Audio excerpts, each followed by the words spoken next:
Allora Maurizio Antonini, sospendiamo il discorso agricoltura, poi lo riprendiamo perché ceneremo anche l'alternativa, come ha parlato la segretaria, dell'acquicoltura e anche di turismo, perché no, prospettive per i più giovani. Leggiamo un messaggio e dopo passiamo all'agricoltura su terra.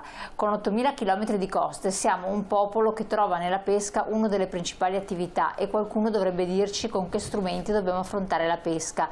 Non si può lasciare al caso. Ecco, e questo appunto non occorre neanche commentare. L'avevo già detto. Allora, sembrava che l'annata agricola si riprendesse bene, perché dopo un periodo un po' siccitoso, la primavera c'è stata, bella lunga, cioè sembra ancora adesso di essere quasi quasi in primavera, perché piove abbastanza, non troppo, a salvo nelle zone purtroppo devastate dell'Emilia Romagna, e lì c'è una grossa parentesi, però per il resto sembrava che tutto andasse bene. Ma che cosa è emerso invece? Beh, diciamo, qui nel Veneto abbiamo la cultura del frumento, che tra l'altro una delle prime culture che oggi viene raccolto, grossissime anche in questo caso difficoltà non solo nella raccolta ma anche di farci dare il giusto prezzo di raccolta. Basti pensare solo che l'anno scorso era a 32-33 euro al quintale, quindi quasi inaccessibile per quanto riguarda le nostre aziende zootecniche, ma voglio dire un valore abbastanza importante, molto importante per le aziende agricole che lo producevano. Oggi, per una ventina di giorni ad oggi, non è stato neppure quotato, e le prime quotazioni che si hanno avuto la scorsa settimana erano intorno ai 20-21 euro al quintale, con una riduzione di produzione che si aggira intorno al 20% di quantità. Perché questo? Perché comunque c'è stata un'annata diciamo autunnale abbastanza molto calda, ma soprattutto maggio, che è stato un mese in cui ci sono state piogge abbastanza importanti nel Veneto, hanno fatto sì che questo ha perso, nel caso del frumento, ha perso la quantità, la qualità del frumento specifico. Quindi vedete che la situazione è una situazione sempre emergenziale per quanto riguarda il settore agricolo, e quindi nel caso specifico del frumento abbiamo riduzione di produzione e riduzione anche dei costi di produzione. E la qualità compromessa, questo è un altro aspetto, quindi la resa non è stata La qualità è compromessa perché la qualità appunto del frumento è compromessa, e quindi poi nei mulini e nella farinatura che si ha del frumento tenero si hanno difficoltà poi nel fare le giuste lavorazioni. E stiamo parlando del frumento tenero. Non ne parliamo del frumento duro, che è quello che serve anche a noi per quanto riguarda il pane e tutta la parte degli farinacei per quanto riguarda l'Italia. Il frumento tenero serve per il bestiame. Diciamo che il frumento tenero viene utilizzato anche per il bestiame, ma viene utilizzato anche nelle pasticcerie, dolcerie, eccetera, nell'utilizzo delle farine normali. Però per quanto riguarda il frumento duro, che serve appunto anche per il pane, ma soprattutto per le farine più importanti, per la pasta, abbiamo difficoltà su questo, perché difficoltà anche in questo caso abbiamo un aumento di importazione stratosferica dai paesi extraeuropei, Canada maggiormente. Quindi noi importiamo in modo in maniera importante il frumento e paghiamo i nostri produttori in maniera quasi come 10 anni fa, quindi siamo ridotti anche sul valore della produzione. Quindi anche in questo caso difficoltà del settore. Noi abbiamo fatto una raccolta firme e su questo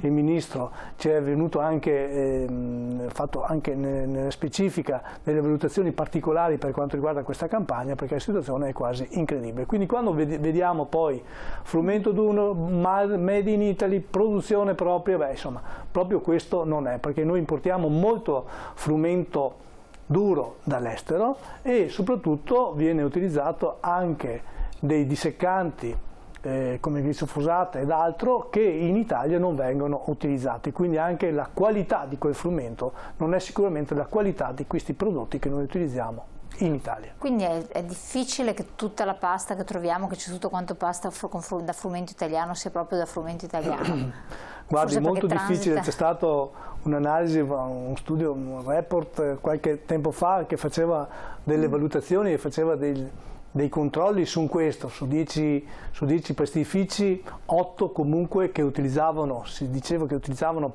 frumento duro italiano, veniva utilizzato frumento duro non italiano, e quindi voglio dire, poi c'è il controllo anche su questo, e la difficoltà che noi abbiamo oggi nella certificazione è sempre una difficoltà importante.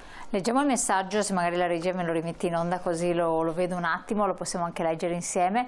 Secondo me si dovrebbe regolamentare il settore pensando al futuro probabile.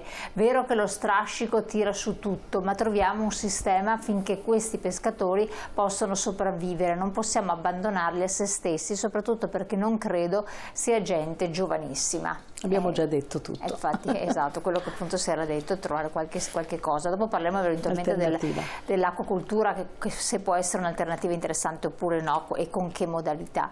Quindi frumento in crisi si era però anche optato da parte di molti agricoltori proprio per la resa non gratificante economica sull'orzo, se non sbaglio, o su altri tipi di produzione. Sì, sull'orzo stiamo in attesa dei primi raccolti, ma anche sull'orzo non c'è una serenità completa nella produzione, perché quantomeno anche l'orzo ha gli stessi problemi che ha il frumento. Quindi oggi viviamo su una situazione di difficoltà sia per quanto riguarda la culturale, quindi purtroppo le avversità atmosferiche che si sono avute nel maggio hanno inciso in maniera negativa nella produzione del frumento dell'orzo, ma sia soprattutto anche per quanto riguarda la qualità, ma anche il valore del prezzo del nostro prodotto. Ecco, qui voi segnalate in modo particolare un crollo dei prezzi agricoli. Allora, abbiamo un picco dei prodotti vendita al consumatore, proprio livelli mai arrivati, con aumenti stratosferici anche in prodotti stagionali, tanto è vero che interverrà per quanto riguarda anche la grande distribuzione il Ministro per vedere di trovare la quadra, perché sembra che ci sia una speculazione in atto di non poca portata, visto che gli energetici sono calati, quindi non c'è giustificativo. Gli agricoltori dicono che picco verso il basso i prodotti agricoli, quindi guadagnano veramente poco, con margini molto risicati. Dove sta il problema a questo punto? Il problema sta sempre nella filiera, nel momento in cui ci sono ai produttori, ricordiamo sempre che arriva del prezzo finale il 15% generalmente del prezzo finale del prodotto che noi troviamo nei scaffali. Quindi oggi il problema lo troviamo all'interno della filiera. Filiere ampie vuol dire meno prezzo corretto ai nostri agricoltori e prezzo più alto ai nostri consumatori, quindi dobbiamo cercare di accorciare la filiera e cercare di dare valore ai nostri prodotti, perché poi il problema è proprio questo: se noi non diamo valore ai nostri prodotti, gli agricoltori prima erano più o meno 100.000 a livello veneto, oggi sono 67.000. Abbiamo visto per quanto riguarda la marineria di porto che noi abbiamo qui nel Veneto è ridotta in maniera considerevole. Allora il problema sta qua, cioè il fatto è che se noi cerchiamo sempre di importare prodotti che hanno una resa maggiore e un costo minore rispetto a quello italiano, evidentemente non valorizziamo i nostri prodotti a scapito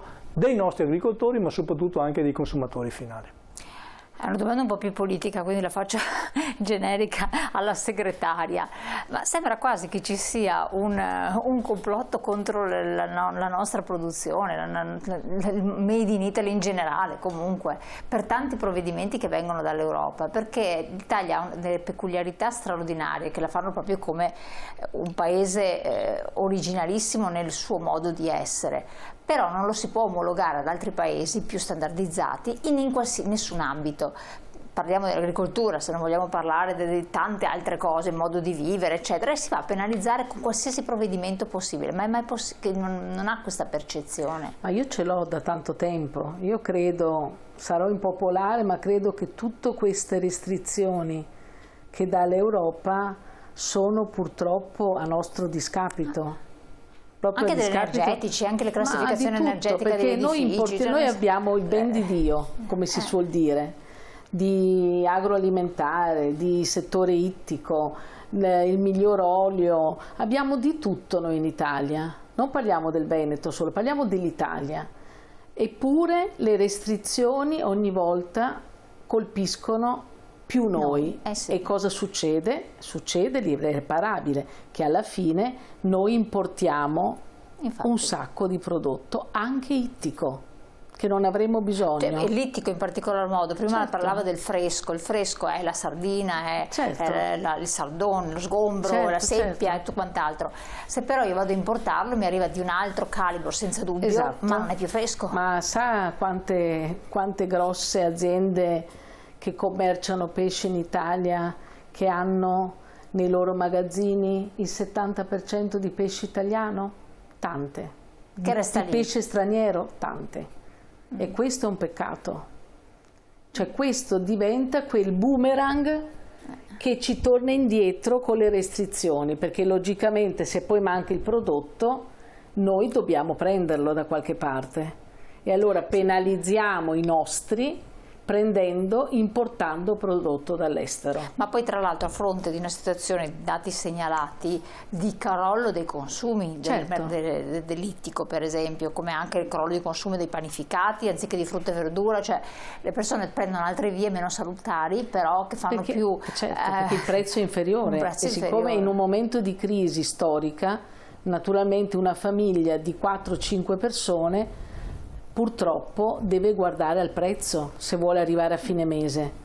Però Perciò non è colpa della famiglia che compra i prodotti che non sono di qualità, è colpa del mercato che non riesce a dare la possibilità ad una famiglia di mangiare sano con dei prezzi contenuti che stiano dentro un budget familiare. Esatto, che questa è la cosa fondamentale. Perché purtroppo il boomerang è proprio questo. Esatto, quindi sembra quasi una cosa, vabbè, non facciamo cospirazioni, andiamo a leggere il messaggio che è arrivato poco fa, vediamo se da leggercelo, eccolo qua. Non ho capito, ma se l'etichetta della pasta dice grano italiano, si intende che è stato coltivato in Italia oppure rappresenta una percentuale? Beh, ha ragione il nostro telespettatore, le etichette sono belle, nel senso che deve essere chiarezza nell'etichetta. Quando si dice grano italiano, prodotto in Italia, penso che sia importante dire che quella pasta è fatta da grano italiano, prodotto in Italia al 100%. Poi le etichette riportano queste diciture, quindi la percentuale quant'è? La norma cosa vuol dire? Cioè non c'è una norma specifica che determina la percentuale, però c'è una norma che dice che nell'etichetta deve essere espresso in maniera chiara e leggibile qual è la produzione, qual è il quindi prodotto. potrebbe trattarsi di una percentuale. Quindi su questo ha ragione il nostro telespettatore, ma voglio dire, abbiamo ragione anche noi nel momento in cui diciamo l'etichetta deve essere un'etichetta chiara ai nostri consumatori. Grano italiano, prodotto in Italia, ecco, questa è la parte importante che a volte per le norme comunitarie, come si diceva prima, è sempre più difficile, perché viviamo su questa comunità europea che poi la valorizzazione dei nostri prodotti è sempre più difficile nel trovarla. L'abbiamo visto nel vino, ma lo vediamo anche nei nostri prodotti DOP, IGP e quant'altro, che sono molto copiati all'interno non solo dell'Europa, ma soprattutto a livello mondiale e che creano grosse difficoltà anche di mercato della nostra produzione. Allora, torniamo in pubblicità, poi ci rivediamo ancora insieme, abbiamo anche altre questioni da affrontare tra poco.